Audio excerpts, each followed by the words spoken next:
name is Hillary, and this handsome, handsome boy is named Nemo. He got out of my apartment on Tuesday of last week, January 20, and I spent 4 long days and nights searching for this guy. I got lots of advice, lots of suggestions from well-meaning friends online, and literally I was spinning my wheels. Oops, come on, where are you going, sweets? Anyway, he's had enough. He doesn't want to be on TV anymore.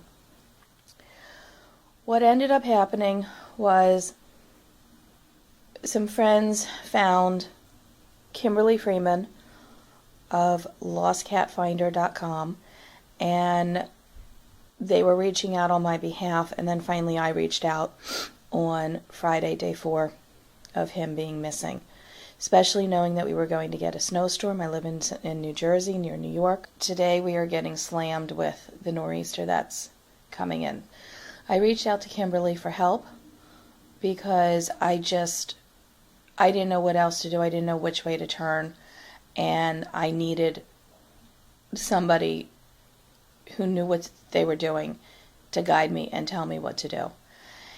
And that's literally what she did. She spent hours with me in live Facebook messaging, which I think is something she never did before, something I never really expected, but it just kind of morphed into it.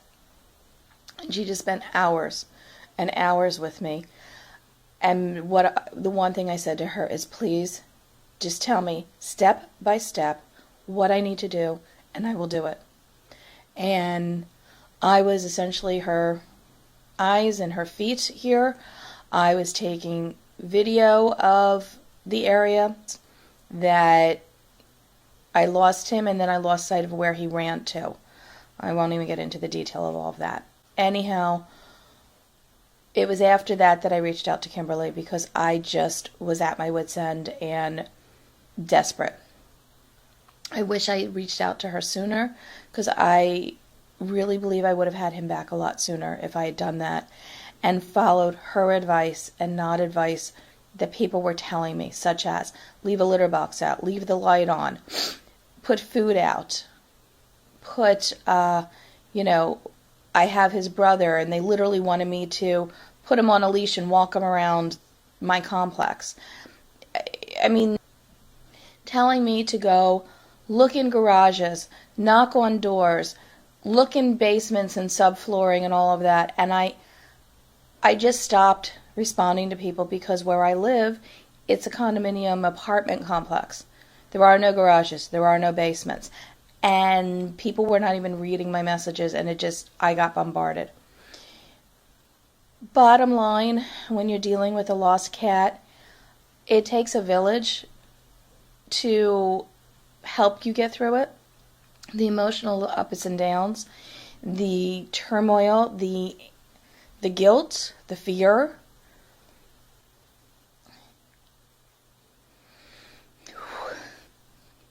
It's there. It's all real. But if you turn to Kimberly first, a lot of what I went through, you won't have to go through. And Nemo left, so I can't pick him up and show him to you again. But bottom line, yes, friends are good as a support, but you really need to talk to somebody who knows what they're doing and how to do it, and will do it in a methodical, logical way, and will take all emotion out of the process. And I'm telling you, I was focused and concentrated and following her instructions step by step. And it was all of those steps that actually led me to finding him. Where he was on the property, we have what's called a front loader. It's a piece of equipment that the snow removal company has left here, along with a storage container that they've left on our property and a big salt pile. So when it snows, they have all their equipment here.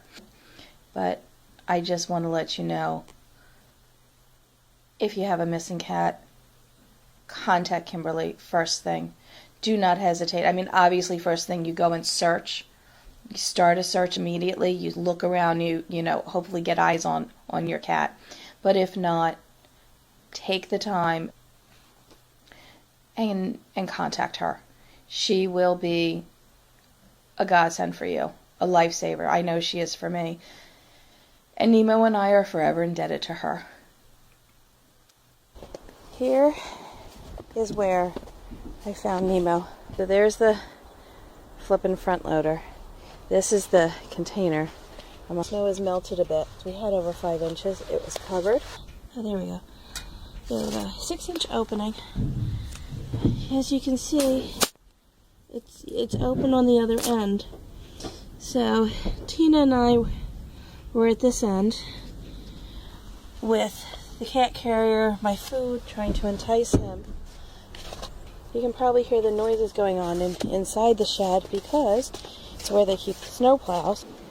Here's the famous front loader. And as you can, let's just take a look in the shed. You can see it's all solid, see? So there wouldn't have been any way for him to get up. And yeah, let's take a look around. The snow's melting, but here was the other side of the shed that we found him.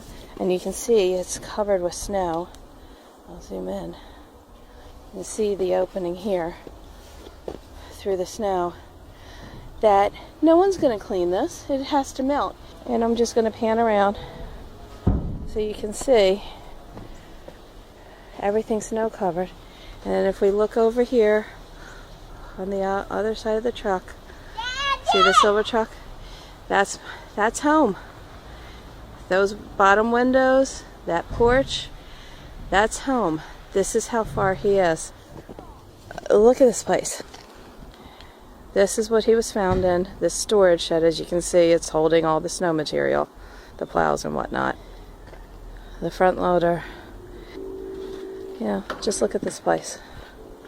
What a mess. Wet, cold, dirt, mess. Thank goodness we found him last night and brought him home.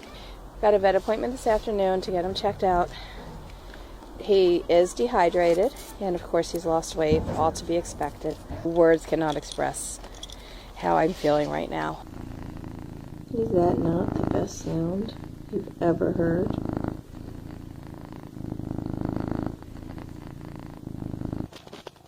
So, that's the story of Finding Nemo. You know what? I think I like the Disney version better.